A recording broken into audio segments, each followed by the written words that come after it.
Hello, my name is Joseph Giunta.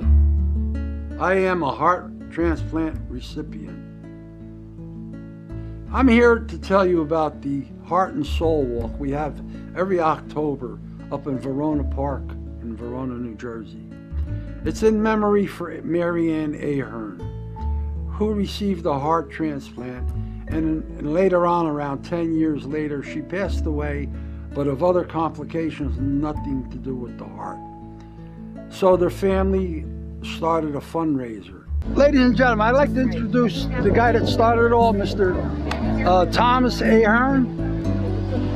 Could you tell us a little bit about what's going on here today? Well, actually, Joe, you're a little bit wrong, because the whole thing was started by my kids. They wanted to help in the grieving process, so they went and they contacted the hospital.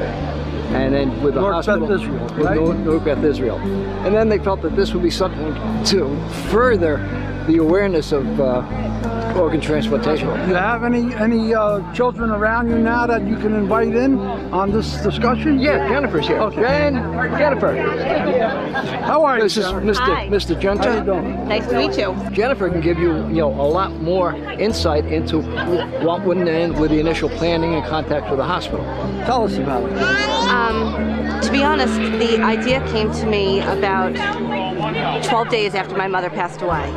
My son was 2, and my mom had lived for these amazing 12 years thanks to the organ donor, and now he wasn't going to know his grandmother, and I wanted him to know what an amazing story she had. And I'm part of that fundraiser. We raise money for the heart and failure and transplant team at North Beth Israel Hospital.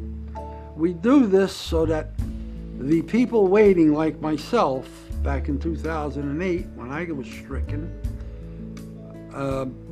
to supply medications, blood pressure machines, new technology. It's to help the hospital help the patients so that they can in turn receive their heart and do what I'm doing now, giving back. This is a big deal to me, giving back. I am alive today because of people like Mary Ann Ahern's foundation, Dr. Zucker, Dr. Barron, Dr. Camacho, and the whole team at North Beth Israel Hospital. I'd like to begin by telling you a little bit about myself. I was born and raised in my father's bakery. And later on, as I grew up, I went into my own bakery and took it from just Italian bread to a full-line bakery and pastry shop. Then I got married and we started raising children. And I tried working with my uncles on their construction business, which I found out was a little bit hard to raise a family on. So I went back into the bakery business. And I stayed there the majority of my life until I got sick. I was about 6, 7 years old, and I got rheumatic fever, and it affected my aorta valve. My aorta valve is one of the 4 valves that are in the heart chambers, which control the main artery of the blood, where it disperses your blood throughout your body as your heart pumps. That lasted me until around 5 or 6 years, and then I had to get a heart defibrillator and pacemaker put in, which lasted me until I was 68 years old. I went into complete congestive heart failure at age 68. I was definitely about to die.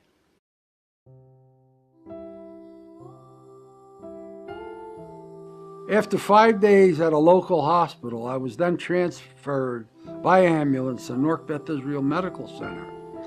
I arrived there at 8 p.m. That's when I first met Dr. David Barron. And he told me I was a very sick man. And I looked at him and I says, "Am I gonna die? Is this it?" "No, not on my watch," he says. And I was monitored for about 4.5 months by the greatest team of nurses I've ever seen in my life. Dr. Zucker, I'd like Good morning. you to tell... It's a pleasure to speak with you. Same here. I'd like to tell you, my supporters, what you do at the hospital, and as far as I'm concerned, what you think of... Well, my main job at the hospital is just to take care of you. Oh, no, I don't think so. No. So My another primary 600 of us. Another 600 of you. No, 700 now. Oh, My main 700. job at the hospital is to run the heart failure treatment and transplant program at Newark, Beth Israel. Very good. And do you have any affiliates that work with you? Oh, I have a whole bunch of doctors who work with me. There's about 23, 25 of us that all work together. Not 23 or 25 doctors. Right. There's about 4 doctors and about 15 nurses and staff. Could you name the immediate doctors that had to do with me? Well, the immediate team that actually took care of you was myself, Dr. Barron, and Dr. Camacho. Dr. Camacho's the woman that... Dr. Camacho's the surgeon who did your transplant. Okay. Dr. Barron and I are the cardiologists who take care of you on a day-to-day basis. Yeah, which way are you going to take care of me next time? I don't know. You've got us on antidepressants already and antipsychotics. Just we're dealing with you on a daily basis.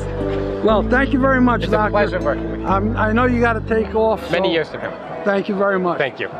I spent the next 4.5 months at Newark Beth Israel Medical Center to become strong enough to receive an LVAD. An LVAD is what they call a left ventricle assist device. It's a pump that's connected to the bottom of your left ventricle, and it goes to the aorta within the stomach area. And the little motor connected to the LVAD pumps my blood. And there's a percutaneous line that comes from within my stomach and protrudes out of the stomach, and it connects to a controller, which is on the outside. And that is what kept me alive for 16 months. I received my LVAD on a very special Chinese holiday, which was August 8th, 08, 888. And I can't forget it, the date, because of that. This LVAD has to be very well maintained, has to be very sterile. I had to wear a brace around my stomach, and my children took turns on changing my bandage, which had to be changed every day. It has to be bandaged in a certain way, and some people can do it themselves, but I was unable to, so my sons would take care of it for me.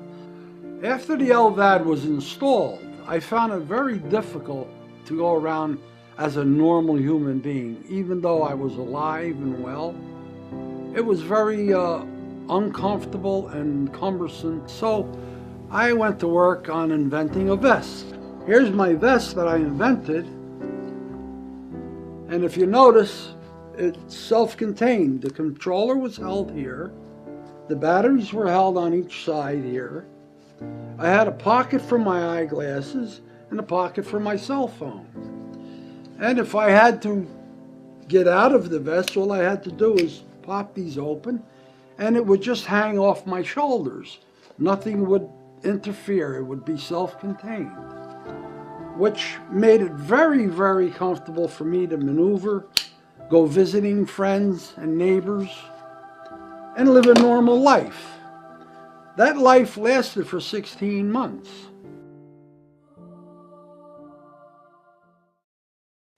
After 16 months on the LVAD, I got the anticipated call that we were all anxiously waiting for. And that was a call from Newark Beth Israel Hospital stating that they have a perfect match for me. Thank God for the donor. I pray for him every day. But unfortunately, he passed away to make me live. I would like you to meet some of my heart transplant brothers and sisters as they tell you in their own words, their own stories as I interview them. Take a listen. In your own words, give my supporters a breakdown of what took place. Well, basically I had never thought I would need a heart transplant, but I had cardiac myopathy. It wasn't a smoker or drinker, just a virus hit my heart, and it created cardiac, which is a weak heart muscle, and a sticky heart valve, aortic stenosis, and they told me I need a heart. I had an issue of walking and breathing at the same time. Yeah, roughly my kidneys started going in 98, you know, and they said, you know, this is what you got to do, dialysis, until you're able to get a transplant. I did it for 6.5 years until my sister decided, which currently was living here, and I was living in Atlanta, Georgia. I went 4.5 years until I found that I needed a heart transplant. So thank God I was able to get a 16-year-old heart, you know, from a young man. Fortunately, he passed away, but I'm just grateful that I got this heart. My name is Ken Sicograno. I'm 47 years old. Last year on November 3rd, I had a heart transplant. Prior to that, I was very, very sick for about 10, 12 years. Cardiomyopathy. It got worse and worse as time went on, and wound up in Newark, Beth Israel, and got the greatest care I can imagine.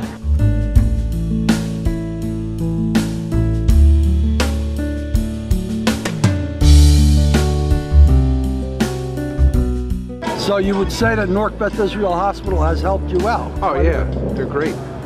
Best care in the world. No problems from the doctors right down, all the way down to the whole staff. What brings you to this walk today? It's a great opportunity, you know, after having kidney and a heart transplant. I just want to give back to the hospital to let other people know that it's very important to try to consider donating your organs. You know, without that, I wouldn't be here. What this walk means to me is to raise money for people that, you know, not as fortunate with like insurance and things like that, and assistance with medications and other things that they need for their post-transplant and sometimes pre-transplant needs.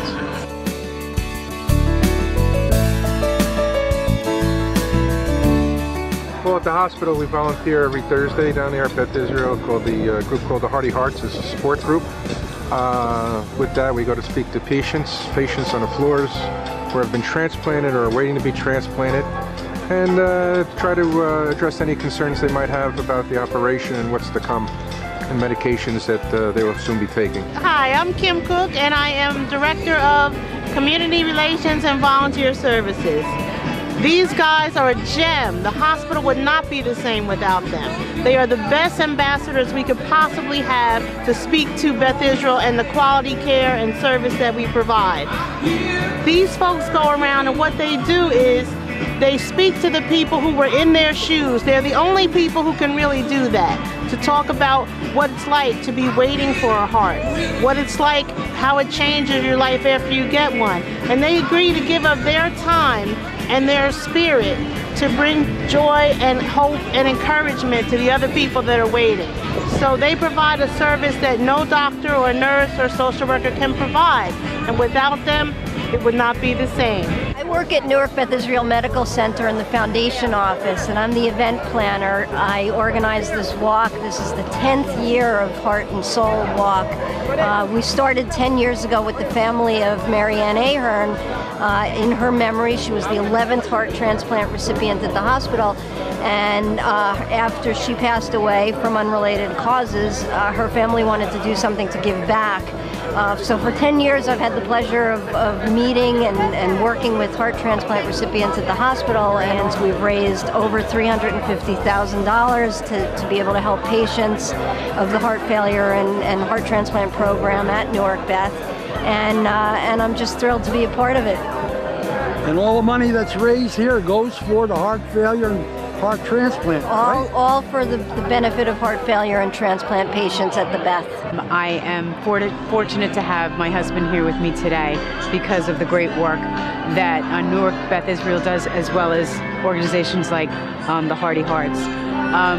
The one thing I'd like to stress is the importance of awareness, donor awareness, and the change that has come about in my life. My husband was sick for about 12 years, and they had a dad, my kids, Joey and Jack, had a dad that couldn't really do much with them. And it's a rebirth. He has a new life and a new chance. And without donor awareness and without the greatness of the people who donated to him, we wouldn't have the man we have here today. So I'm grateful for the organization, I'm grateful for the doctors, and I'm grateful to Joe for spending that night with me as well. Thank you so much. You're welcome. Now do you see why I so eagerly approach you, my faithful supporters, for your generous donations? I just thought you would like to know where your generous donations are going. So please accept this video as my gift to you for your continued generous support.